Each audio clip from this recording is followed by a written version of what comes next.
Olá, eu sou o Elker, professor de literatura do Colégio Objetivo de José Bonifácio. Eu venho, na verdade, oferecer para vocês algumas dicas da prova de linguagens do Enem, a partir de uma perspectiva geral. O interessante sempre é a gente pensar que a prova do Enem, quando a gente se volta para a perspectiva da linguagem, ela é uma prova de interpretação.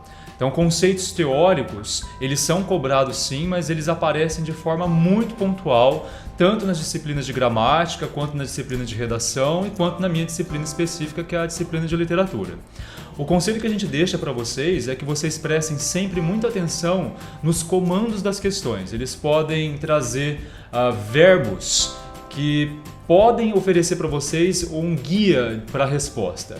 Lembrando que geralmente é uma tendência nas questões do Enem, vocês vão ter um texto grande, geralmente, que vocês consideram grande, mas um texto aí de 2, 3 parágrafos para uma questão. A questão em si ela é composta de duas partes. A primeira parte é uma parte introdutória, em que a gente vai ter um fato sendo explicado sobre o texto que foi oferecido para vocês, e a segunda parte será a parte a ser completada. É justamente essa segunda parte que guia vocês para a resposta correta.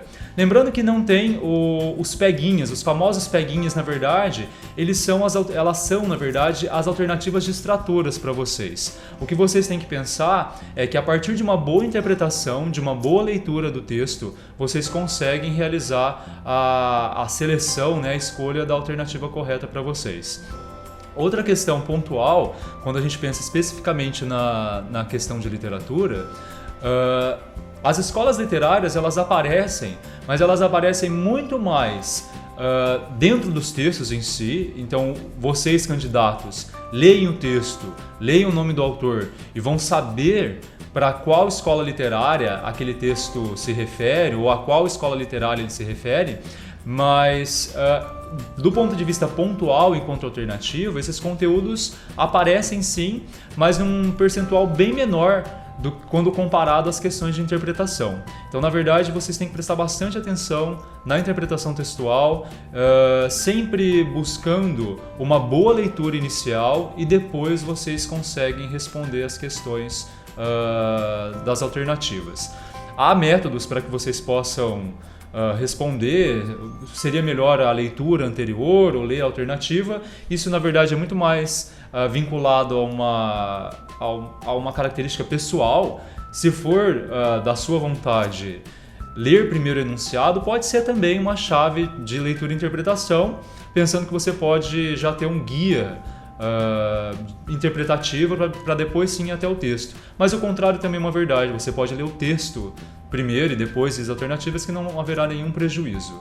Eu aconselho sempre também, talvez uma última dica, reveja e rememore as vanguardas europeias, o cubismo, o expressionismo, o impressionismo, o futurismo. As vanguardas elas aparecem muitas vezes no Enem, em questões pontuais sim, mas são sempre questões que vão pedir para vocês correlacionem um texto literário com uma obra artística.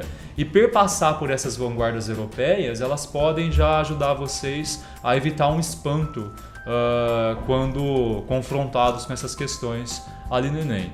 Eu acho que quando a gente pensa em literatura e numa esfera geral de língua portuguesa para interpretação textual, essas são as dicas que nós podemos deixar para vocês, eu, professor de literatura, e o Colégio Objetivo. Obrigado.